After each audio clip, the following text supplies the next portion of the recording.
And the message of Eid resonates in this room, across the city, and I may say it should resonate with all Canadians. It's a story that some of us hear with slightly different nomenclature, whether the prophet is called Ibrahim or Abraham, Ishmael or Isaac. The lessons and values of Eid are the same.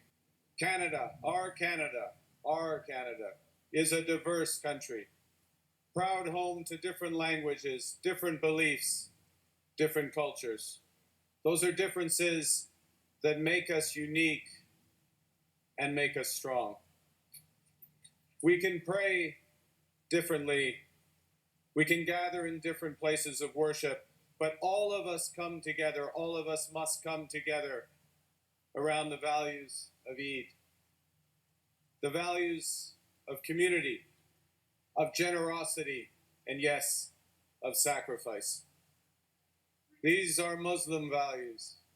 These are Canadian values. So I'm sure you guys have recently saw, and hopefully you weren't living under a rock, when there's that video of Comrade Carney.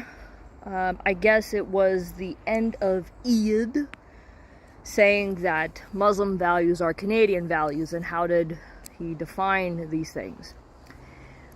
Community, generosity, and sacrifice. I thought it was a big fat what the fuck burger. I didn't understand what it meant because it wasn't defined for me. And now that it is defined, I'd like to tell you what left-hand path values, or what it does value, does not align with Canadian values. It's the left-hand side of divinity. It's the sinister side. It's not sinister as in something evil or nefarious. It is simply just the left-hand side. It is a spiritual path. Depending on the individual, some people will utilize Satan, some people will utilize Lucifer, some will utilize any demonized type of archetype that has emphasis on the framework of what the left-hand path is about. Left-hand path is not meant for the masses. It's meant for the very few that truly do want to walk this dark, dangerous path. But then again, every spiritual path has an element of danger. No spiritual path at the end of the night is going to be 100% linear. While everybody wants to talk about these three beautiful things, as in sacrifice, generosity, and community, some of us do not fully agree with what Canadian values are. And because we have lived here all our lives and see the manifestation of what it is, and have seen the shadows underneath the bullshit that Canadians have been compliant into believing, some of us see the forest for the trees, or the trees to the forest. To me, it makes no difference. It's just, there's a tree, there might be a forest, hey, let's walk into it. But in my case, it's just the local woods, so it really doesn't matter. But if I had to briefly summarize it in key points, it's a rich path. It's a dark path. It's a dangerous path. It's not an easy path. It is a path that forces you to look at yourself in many ways possible.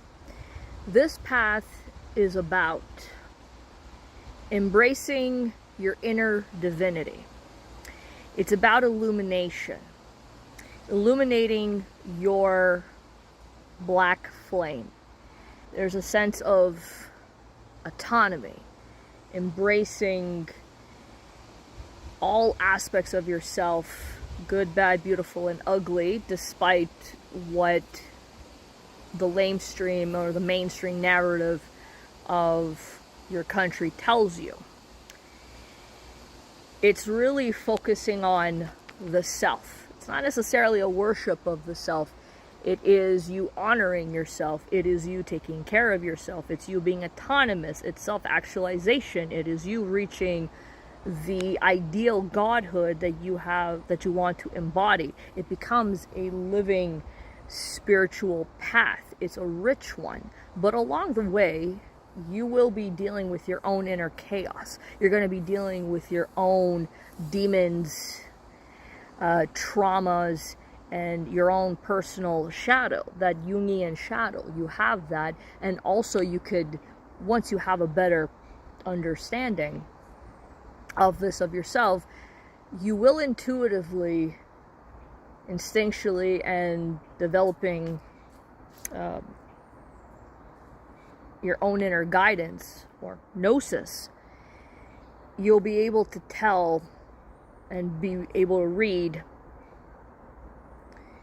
the macro, the collective unconscious, and you'll be able to navigate through that. But along with that, it's not only liberty, individuality, illumination, you guys are embracing the light and the dark side. You are not going to be in love and light only. You're not going to be simply one-sided on the matter and not question the authority. What will happen is, in order for you to break down the old guard and to create a better and new paradigm, and on the path of self-mastery, that's the key word, self-mastery, is having to deprogram all the bullshit that you were taught from your parents, your education system, the current religion zeitgeist, the political current.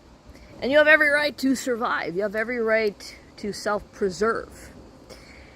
You question those things. You embrace your taboos. You just live your life. It's not that complicated. On paper, it's not that complicated. But it doesn't mean, along the way, when you're going through the process of self-mastery, it doesn't necessarily mean that you cannot have a community of people that hold the same views, like minds, understanding that not everyone's going to agree with one another. You are allowed to be generous if you see the cause worthy to be generous of. Even charity, but charity does not always mean you have to give money. That's not always the case. But I'm not charitable in that case, personally. I'd rather be volunteering my time if I believe something is of good cause, but a lot of people are solitary practitioners. And every so often, it's nice to talk amongst people that have more or less the same views and what you can learn from one another. And sacrifice. Sacrifice is a touchy subject, because when people think of sacrifice, they think of like the worst case scenario, but everybody pinches into some point to sacrifice something in the moment so they could obtain something later on. When it's forced, it's not a true sacrifice. It's being imposed. Your natural rights are being violated. Basically, I wouldn't go against natural law. I wouldn't go against nature. I would go along with nature, but also going with the flow of nature, in the Eastern sense, in the yin and yang sense, understanding that liberty and tyranny are complementary forces that feed off of one another. As much as I don't like authoritarians, in a way, they do help shape a new paradigm into bringing forth liberty. So you can't have one without the other. But in terms of self-sacrifice, you're voluntarily doing it so you could destroy the old habits and the old ways that do not serve you, whatever you see fit for the future. So no, left-hand path values and what it does value is not the same at all as Canadian values. It's something else. It's much deeper than simply hearing a so-called politician, a seasoned economist, centralized banker would have you believe otherwise. So, yeah, nuance. Those are what left-hand path practitioners value. Peace out.